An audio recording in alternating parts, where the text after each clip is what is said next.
I'm Misa Ramirez, and this is Books on the House. And today we're talking with Hank Phillippi Ryan, author of the new book Drive Time, as well as several others in the Charlotte McNally mystery series. Welcome, Hank. Thank you. This is hilarious. This is my first Skype interview. Well, first of many, I hope. I love Skype. I do too. It's great. Well, thanks for being here, and I want to just launch right in to have you talk to us about your whole series, and particularly Drive Time, your latest release. Well, I love Drive Time. I've been a television reporter for the past 30 years. It's actually more than 30 years, but that sounds like a lot, right? And I don't really need to talk about exactly how many. And I have wired myself with hidden cameras and confronted corrupt politicians and tracked down criminals. But I knew, I think, from the moment that I read my first Nancy Drew novel, when I was 10, how old were we when we read Nancy Drew? That I wanted to be a mystery novelist.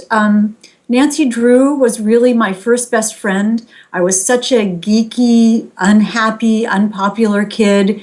And Nancy she could solve problems. She was smart. She made the world work in the right way.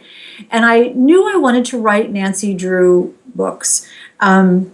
But my career, you read them, right? The Clue in the Old Clock and the Clue in the Diary, which I thought was Clue in the Dairy for the whole book. And I'm looking through it like, where's the dairy?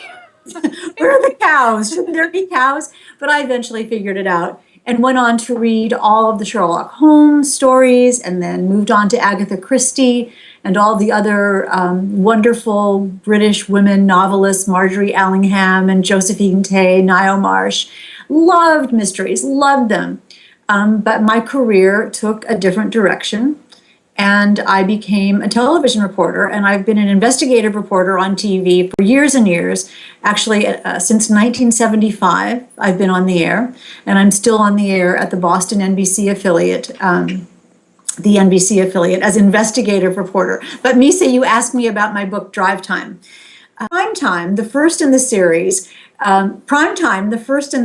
introduces Charlotte McNally. She's a 46-year-old television reporter in Boston. I made her younger than I am because, I'm the author and I can do that. Charlotte is smart, she's savvy, she's successful, she's funny. The Boston Globe called her hilarious.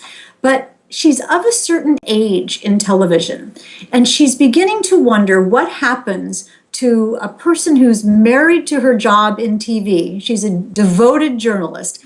What happens to someone who's married to her job in television when the camera doesn't love her anymore? And she's worried that she'll be a TV old maid. So Charlie is desperate to find the story that will save her career and save her from being replaced by someone younger. She's afraid this is the year that her news director will vote her off the island, as it happens in TV. So as I said, these are fun, fast-paced murder mysteries, but they also talk about women sort of finding their place in the world. Charlotte is successful. She's award-winning. She's savvy. She knows what she's doing. She's a great journalist, but she's living in a world where youth and beauty is sometimes more desirable than experience and knowledge and success and power. An unfortunate reality. Yeah. And so what do you do at that age? How do you take stock of where you are in your life and maybe take control a little bit? She's made a lot of decisions in her life, but she begins to realize that some decisions have been made for her. And some decisions kind of got made without her actually knowing. So she's thinking about, how did I get where I am? How did I wind up at this place in my life, at this place in the world? And is this where I really want to be? Mm-hmm. Now, she's funny. She has a very high fun level, and she likes her life. She's not a whiner. She's not a complainer.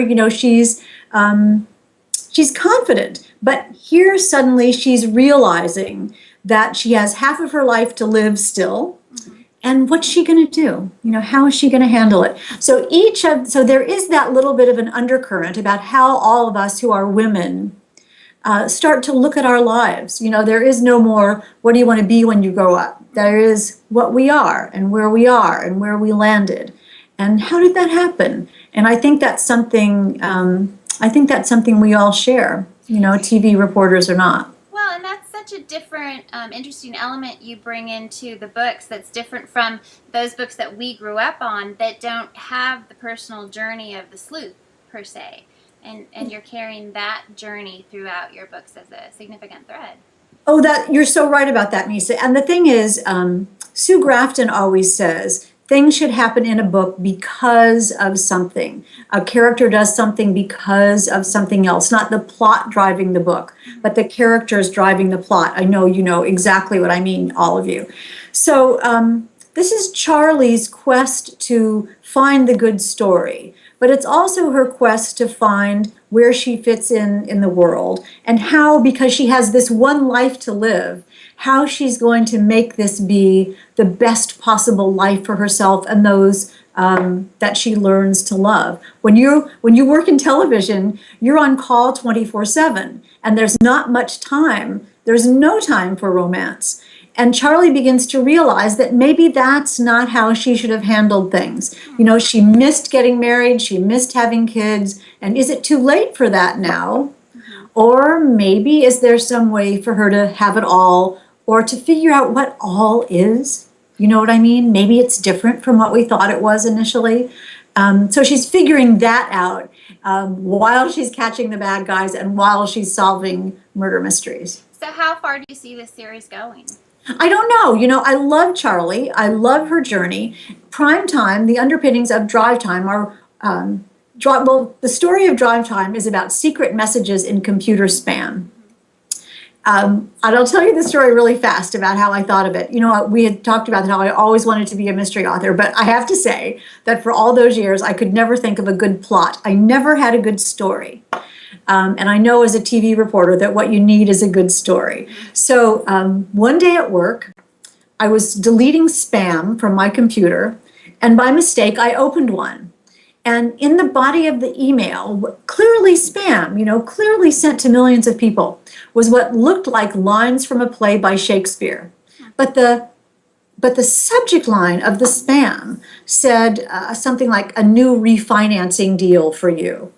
So I thought, why would there be lines from a play by Shakespeare in what's clearly a spam about mortgage refinancing?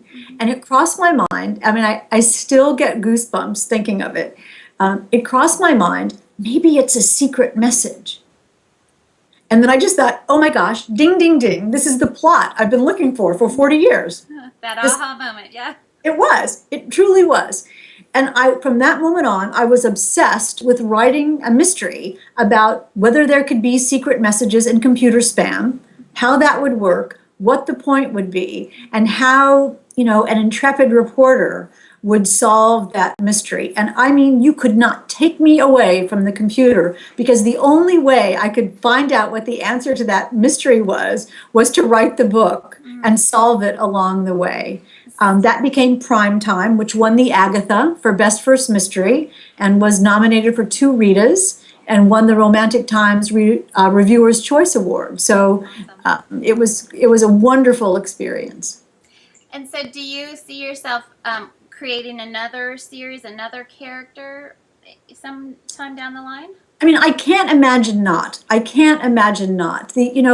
learned after all these years as a reporter and writing just nonfiction. I mean, absolutely one of the things about being a reporter is that you only write the facts. And I really wondered whether my brain would click over into writing something that was just imaginary. We're creating new worlds with new people and new situations. It's not going out and covering a story. It's making up the story on our own. And as a reporter, I knew that was going to be new. And I wondered whether my brain could do it. And I have to tell you that I sit at my desk at home, and the rest of the world just falls away. The time disappears. The walls fall away.